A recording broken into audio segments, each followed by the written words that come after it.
기사 읽어드리는 가리대가 되도록 하겠습니다. 오늘은 제가 기사 읽어주는 대가리. 네. 그냥 여기서 나온 것만 제가 읽어드리는 거예요. 스카페라는 데가 있습니다. 읽어드리는 거예요. 제가 뭐 누구 편을 드는 것도 아니고. 근데 이거를 읽어드려도 될까요? 한쪽에 안 치우칠까요? 여러분들이 판단을 하세요. 판단은 여러분의 목. 먼저 읽어드리는 거는 유가족 측 주장이고, 제가 그 뒤에 읽어드리는 거는 AB, 가해자라고 지목된 AB의 주장이에요. 유가족 측의 글을 읽어드릴게요. 안녕하세요. 고 기혁씨의 배우자인 사람입니다. 멕시코에서 일어난 사건이며 너무 억울하여, 이거 청원에 올라간 거구나. 이렇게 청원을 남깁니다. 멕시코 시간 1월 2일 날 저희 남편은 멕시코에서 만난 지인 두 분과 송년회 겸 신년회를 하고서 술자리를 갖게 되었습니다. 3차를 가진 자리에서 직원과의 약간의 시비가 붙었고, 이를 말리던 지인 2명이 남편을 밀면서 폭행이 있었습니다. AB 측에 글이 올라와 있습니다. 직원과 약간의 시비가 아니라 일방적인 고인의 난동이었습니다. 난동이라고 표현한 이유는 술집 도우미가 마음에 들지 않는다는 이유로 눈 밖으로 나가 술집 사장님과 직원에게 시비를 걸었고, 술집 사장님과 직원의 뺨을 2차례 때렸습니다. 술집 사장님은 술 먹고 주사를 부리는 손님들을 많이 봐온 탓인지 맞대응을 하지 않고 일방적으로 싸움 맞았습니다. 술집 사장님이 AB에게 고인을 데리고 나가줄 것을 요구하였고, 이에 A는 급히 대리를 불러 자리를 수습하려고 하였습니다. 고인을 데리고 밖으로 나간 도중 고인은 다른 방에 있는 손님방 문을 차고 주먹으로 때렸고, AB는 이를 계속 말리며 고인이 밖으로 나가기를 유도하였으나 이를 재차 뿌리치고 안으로 들어갔습니다. A는 고인의 소지품, 핸드폰, 지갑, 잠바 등을 술집 안으로 들어가지 못하게 막고 있었고, B 역시 고인을 밖으로 데리고 나가기 위해 제발 정신 좀 차리라며 술집 문 앞과 밖에서 뺨을 2차례 때렸습니다. 술집 문 앞에서 뺨을 한 대 때리는 장면은 CCTV 확인 가능하다고 적혀있어요. 2018년 초 고인은 한국 사람에게 폭행을 가해 이를 부러뜨린 사건이 있었습니다. 당시 합의 과정을 도와줬던 A는 유사 사건을 만들지 않고자 어떻게든 고인을 말려야 했습니다. 또한 고인은 운동을 하는 사람이기에 폭행이 시작된다고 하면 상대방이 크게 다칠 수 있는 상황이었습니다. 이 모든 과정은 술집 CCTV에 찍혔으며 사건 발생 후 유가족을 비롯하여 A, B 등을 포함 10명 정도가 확인했습니다. A, B는 CCTV 제본을 소지하고 있지 않으나 유가족 측에서 CCTV를 녹화해 간 것으로 알고 있습니다. 유가족 글.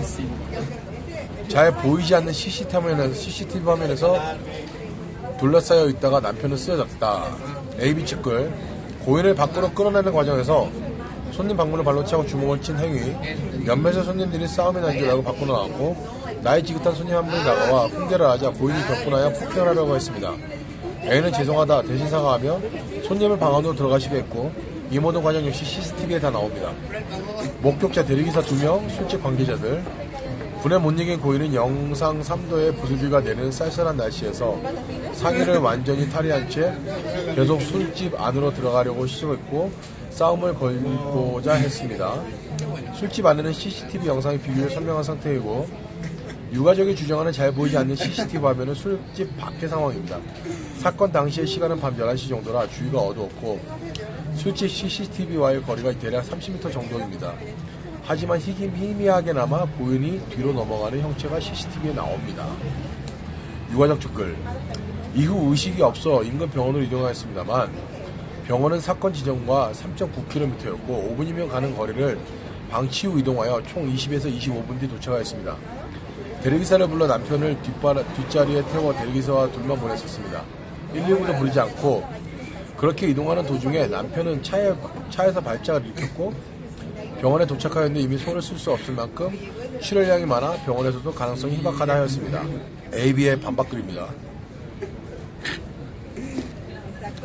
술집 밖에서도 상의를 완전히 탈의한 채 난동을 피웠던 고인이 몇 분 뒤 윽 소리와 함께 뒤로 넘어갔고, 이때까지만 해도 AB는 고인이 만취 상태로 기절한 줄 알았습니다. 하지만 곧 기절과 다르다는 것을 감지한 AB는 술집 사장님에게 인근 병원을 문의하였고, A가 대리기사를 시켜 술집 주인에게 문의, 대리기사와 고인을 병원으로 이동하였습니다. 고인의 차량에 대리기사 1명, 고인, A 차량에 A, B, 대리기사 2명. AB 역시 경험이 없고 당황스러운 상황이었지만 고인을 눕힌 상태에서 이송하면 안 된다는 말에 대리기사의 의학지식이 있었음 고인을 차에 앉혀 잠바에 덮어준 뒤 우열 상태한 상태 옷을 탈의한 상태여서 안전벨트를 채웠습니다. 모든 과정은 고인이 쓰여지고 병원에 도착하기까지 약 20분 정도 소요되었습니다. 당시에 응급차를 부르지 않는 이유는 병원이 차로 5분 거리라는 말에 응급차 도착 시간보다 자차로 움직이는 것이 빠르다고 판단하였기 때문입니다. 그리고 유가족이 주장하는 발작과 출혈은 없었습니다. A, B, 대리기사 1, 2, 술집에 있었던 손님들, 종업원 등 고인의 발작과 출혈을 본 이는 아무도 없었으며 고인이 탔던 차량에서도 출혈 흔들 없었습니다. 유가족 측 글 6번째. 그렇게 병원에서 0시 35분에 숨을 거뒀으며 이들은 병원에서 다른 동생에게 연락하여 다른 분이 저를 데리러 왔었고 제가 도착했을 시엔 이미 고인이 되었습니다. AB 측 반박글입니다. 병원에 도착한 후 고인은 바로 응급실로 돌아갔고 응급실 간호사 지시대로 AB는 대기실에서 기다렸습니다. 약 15분 뒤 의사가 고인의 사망 소식을 AB에게 알렸고 B는 고인이 다른 지인 C에게 고인의 사망 소식을 전했습니다. C는 병원으로 왔다가 고인의 아내, 아이들 2명을 병원으로 왔고, 아이들 2명과 병원으로 왔고, 고인의 아내만 시신을 확인하고 집으로 돌아갔습니다. 이때까지도 함께 동석을 했던 AB는 고인이 어떤 이유로 사망을 했는지 알 수 없었고, 시신도 확인하지 못하고 병원에서 알려준 국과수 연락처만 받고 집으로 돌아갔습니다. 날이 밝고 A가 국과수에 문의한 결과 부검 결과를 확인하려면 필요서류, 가족관계증명서, 신분증이 있어야 된다고 했고 고인의 아내에게 이를 전달, A 차량으로 B, 고인의 아내가 함께 해당 서류를 챙겨 국과수에 갔습니다. 여기 국과수는 멕시코 국과수를 말하는 거예요. 유가족 측 글입니다. 오전 1시쯤 형사분과 시민경찰들과 부검소견을 같이 듣기로 하였는데 기다리던 중 남편 이름을 불렀는데 A씨가 혼자 들어갔습니다. 이를 보고 K씨에게 데리고 나오라고 했고 형사와 들어가야 된다고 했는데 바로 나오지 않고 몇 차 거부다 나왔습니다. 그리고 뒤에 경찰 형사가 아니라 경찰 형사와 시민경찰들이 들어왔지만 1차 부검 소견은 외상이 없다고 나왔습니다. 부검 결과는 아직 나오지 않았으니 대기하라 하였고 그렇게 일주일이 넘어 부검 결과를 받았습니다. 부검 결과는 어이없게도 외상이 없는 뇌혈관, 식원 2차 뇌동맥 파열로 나왔습니다. AB 측글 고인의 아내가 먼저 오후 1시 국과수에 도착했고 부검 담당자가 고인의 이름을 불렀습니다. 세 사람 중 스패너를 할 수 있는 사람이 A밖에 없어서 A가 담당자 사무실에 들어갔고 부검에는 구비서류, 가족관계증명서, 신분증을 지참했는지 고인과의 관계가 어떻게 되는지를 묻고 밖으로 나가라고 했습니다. A가 부검인 사무실을 나오기 전 부검 결과가 나왔는지는 몰랐으나 고인의 가족이 아니면 알려줄 수 없다는 대답만 들었습니다. 이후 경찰 형사와 시민경찰분 및 한인의 분들, 고인의 아내가 부검 담당의 방을 들어갔고 AB는 부검 결과를 듣지 못하고 밖에서 대기하였습니다. 유족이 주장하는 A씨가 혼자 들어갔다는 부분에서 멕시코 경찰과 부검인에게 돈을 먹였다라는 의혹이 있어 확실하게 밝힙니다. 유가족 중 증언대로 A씨는 며칠 정도 부검인 사무실에 머물렀는데 그 짧은 며칠 사이에 행여나 의심될 만한 거래가 오고 갔다는 것은 말이 안 됩니다. 유가족 측 글입니다. 그 자리에서 쐐기등에 머리에 맞았는데 어떻게 외상이 없냐 하니 부딪히면 내 표면이 빨갛다 하였는데 내 표면은 깨끗했습니다. 그리고 외상이 없다 해도 사진을 보여줘야 되는 게 맞는 거 아닌가요? 처음부터 얼굴 사진만 보여주고 사진을 안 보여주다가 네 보여달라고 해서 그때 한번 거부하다가 보여준 것이고요. 그날 밤 저희 변호사가 사인을 받기 위해 만나서 여러 이야기를 나누던 중 변호사에게 돈을 주며 의사 부검 결과나 경찰 수사 결과가 뒤바뀔 수 있냐는 질문에 망설임 없이 가능하다고 하였습니다. 그 답변을 듣고 어느 누가 부검을 믿을 수 있겠단 말입니까? 그래서 한국에서 재부검을 의뢰했고 2019년 1월 21일 오전 8시에 부검이 들어왔습니다. 부검이 끝나고 법의관이 외상의 흔적이 있다. 뒤통수에 멍구가 비롯한 외상, 곳곳에 명, 뺨 맞은 부위 등등. 하지만 충격적인 건 뇌와 위가 없었습니다. 멕시코 부검 결과를 말씀드렸을 때에는 법의관이 기본에 혈압이 있거나 질병이 있으면 혈관이 터질 확률이 있지만 그게 아니라면 엄청난 충격이 아닌 이상 파열되기 힘들다 하였습니다. 그래서 중요한 건 뇌를 검사해야 되는데 뇌가 없다는 것이지요. AB 측글입니다. 여기서 제일 중요한 문제는 고인의 아내가 주장하는 쇠기둥입니다. AB가 쇠기둥을 들고 고인을 폭행했다는 것인지 아니면 고인이 뒤로 넘어가면서 쇠기둥에 머리를 부딪혔다는 것인지 그 주장 자체가 명백하지 않고 모호합니다. AB는 고인을 위협하거나 폭행을 가할 그 어떠한 도구도 소지하지 않았고 들고 있지도 않았습니다. 목격자, 대리기사 2명, 술집 관계자들 및 손님들, 흐릿하지만 CCTV 영상이 있습니다. 도대체 어떤 맥락에서 쇠기둥이 튀어나온 것인지 이 부분은 확실히 짚고 넘어갈 부분이라고 생각합니다. 고인 아내의 주장대로 쇠기둥이든 뭐든 폭행의 요소가 될 만한 것들로 고인을 가격했다면 외관상 외상이 드러나야 합니다. 당연히 출혈도 있어야겠지요.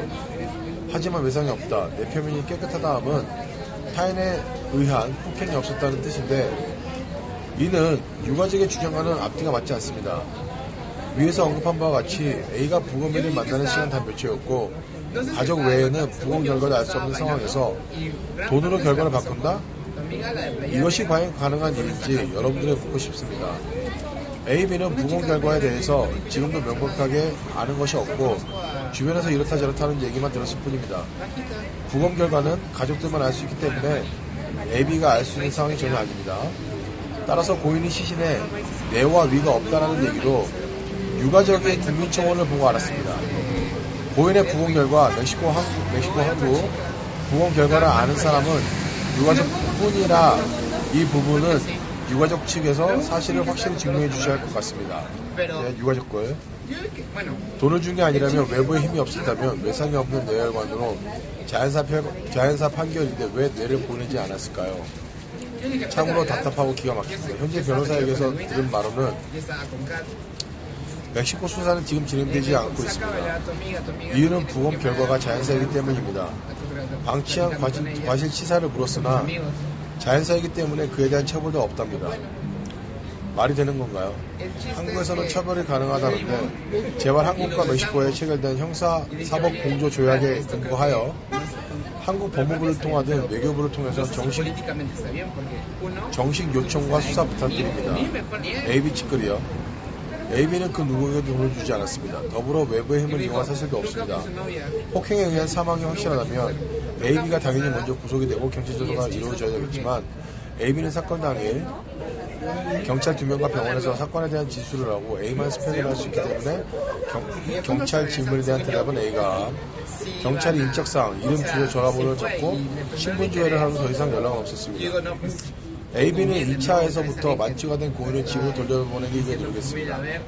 대리기사 물음 3차 가지 말자가 만류 2차에서 자리를 마무리하기 위해 2차 장소에서 영업시간을 조금만 늦어주십사 요청 2차로 마무리하고 자리를 피하려는 과정에서 A는 고인이 휘두른 잠바지포에 이마를 맞았고 상처, 호흡 결국 술집으로 자리를 옮겼습니다. 술집에 도착하자마자 술집 도우미 문제 고인이 도우미가 마음에 들지 않는다며 술집 사장님과 직원에게 뺨을 때리며 죽여버리겠다고 협박을 한 것도 고인이고 다른 손님들에게 아무 이유 없이 시비를 걸고 폭행을 시도한 것도 고인입니다. 이는 명백하게 CCTV에 나와 있고 많은 목격자들이 있습니다. 유가족 측에서 CCTV 영상을 가지고 계시니 누구보다 잘 아시리라 생각됩니다. CCTV는 돈으로 매수할 수 있는 것이 아니지 않습니까? 유가족 측 글입니다. 그리고 한인사회에서 많이 도와준 것처럼 알고 계시는 분이 많은데 처음 1차 소격을 들어갔을 때 잔뜩 와서 자기들끼리 이야기하고 어떤 분은 저에게 와서 고소를 하면 최소 6개월에서 2, 3년, 5년 혹은 더 길어질 수 있으니 합의하는 방향이 좋다고 처음 절 보는 그 상황에서 저는 그런 말도 들었으며 이들은 한인카페인지 사이트에 제 남편을 비하하는 글을 쓰고 본인들은 수사에 최대한을 노력했다고 합니다. 하지만 그들은 절 도운 게 없습니다. 가해자로 생각하는 그 두 사람과 이야기하기 바쁘고 자기들끼리 이야기하느라 바빴으며 그중 회장이라는 사람은 모든 수사 지휘는 경찰 영사님께 있다며 그 당시엔 저는 그분들만 믿을 수밖에 없는 상황이었죠. 하지만 다음날 경찰 영사님 목동 호텔 로비에서 만나 들은 내용은 저는 수사권이 없습니다 라고 하였습니다. 여튼 이런 여러 상황에서 저를 도와주던 저의 지인 3분밖에 없었습니다. 저와 저의 지인이 우라에 한인회에서는 글을 내렸고 사례금을 준다고 하였습니다. AB 측글입니다. AB는 SNS 및 기타 인터넷 매체 등에 고인을 비방하거나 이번 사건과 관련된 글을 올린 적이 단 한 차례 없습니다. 만약 그런 글을 보신 분이 계시다면 캡처해서 올려주십시오. 1월 3일 저녁 고인의 아내와 지인분, 동종업계 선배이하 AB를 불러 사건 지시를 요구하며 이를 동영상으로 찍었고 AB는 위의 사실들을 거짓없이 모두 말했습니다. 이 동영상 역시 고인의 아내와 가족이 가지고 계시니 이 글과 사실이 다르다면 공개하셔도 좋습니다. CCTV를 함께 확인하고 모든 사건의 내막을 들은 고인의 아내는 AB에게 절대 용서하지 않겠다, 가만두지 않겠다며 흥분했고 고인과 함께 자리에 있었던 사실만으로도 도의적인 책임을 느끼는 AB는 고인의 아내에게 무릎을 꿇고 사과를 했습니다. 이는 고인과 함께 있었고 난폭한 주소를 막지 못했던 것은 사과이지 고인을 죽였다는 것에 대한 사과는 절대 아님을 이 자리에서 다시 한번 밝힙니다. 이후 유가족 측 지인인 D는 A에게 두어 차례 유선상으로 연락을 해와 너도 살아야 하지 않겠냐며 뺨을 때는 B가 사망에 직접 책임이 있는 것처럼 진술하기를 유도했습니다. 하지만 이는 전혀 사실이 아니며 부검 결과 및 경찰 조사에서도 밝혀졌습니다. A, B는 고인이 멕시코에서 사업을 준비하는 동안 물심양면으로 도왔습니다. A, B 모두 고인에게 돈을 빌려줬고 B는 아직까지도 빌려준 돈을 못 받았습니다. 사업장, 공장 및 마무리까지 고인이 부탁하는 일이라면 형처럼 도와줬습니다. 하지만 2018년 초 일으킨 폭행 사건과 관련해 고인은 A에게 자신이 잘못했다, 합의를 할 수 있도록 도와달라면서 피해자의 또 다른 후배에게는 멕시코에서는 돈이면 안 되는 게 없다 말하는 등 이중성을 보였고 추후 이런 사실을 알게 된 A가 고인에게 실망하는 첫 번째 계기가 되었습니다. 고인은 본인을 멕시코로 오게 한 동종업계 선배 D, 유가족 측에서 자신을 도와준 지인 3명 중 1명 A에게 지속적으로 험담하였고 고인을 알기 전부터 D가 알고 지내는 A는 고인과 D가 번갈아가며 서로를 헐뜯는 모습을 지며 작년부터 고인 및 D와의 연락과 만남을 의도적으로 피했습니다. 카카오톡의 만남을 회피하는 대화가 여러 차례 있고 고인에게는 D에 대한 지나친 험담을 듣기 거북하다고 직접 말했습니다. 2018년 12월 31일 저녁 새해 인사차 연락을 한 고인을 더 이상 피할 수 없어서 A는 다시 한번 고인을 믿어보고자 B와 함께 저녁 식사 자리를 마련했습니다. 그러나 고인은 A의 믿음과는 달리 사건이 있었던 당일에도 거짓말을 했습니다.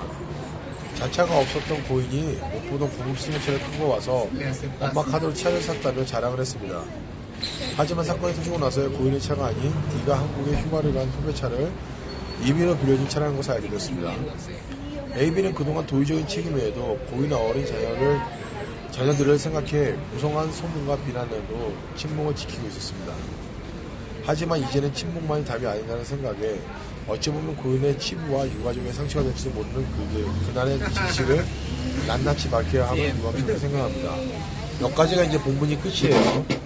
야, 이건 댓글에서도 두 사람이 이제 싸움이 붙네요. 이번 글은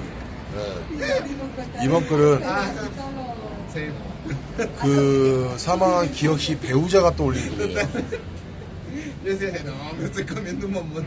야, 여기서 아주 그냥 뭐 싸움이 아니 뭐 완전 무슨 흙탕물 싸움인데 이거 완전.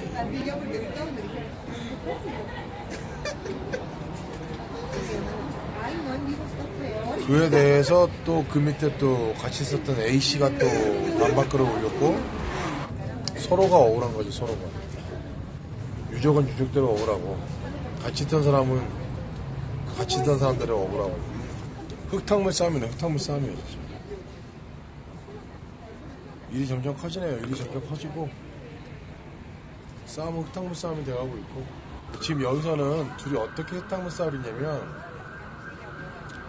장기가 없어진 사유도 없을 뿐더러 이 장기가 없어진 게 사실이냐 아니냐로도 지금 얘기를 하고 있는 거예요. 진짜 장기가 없어진 거냐.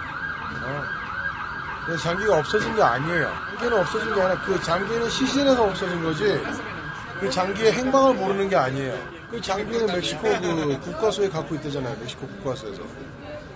그 처음 얘기는 심장하고 위밖에 없는데 뇌하고 심장하고 위가 없다. 심장이 하나 또 껴있잖아. 세 가지가 돼버렸잖아. 시신에서 장기가 없는 건 맞아요. 근데 어디에 있는지를 알고 있는 거지. 아, 술 마시면 안 돼.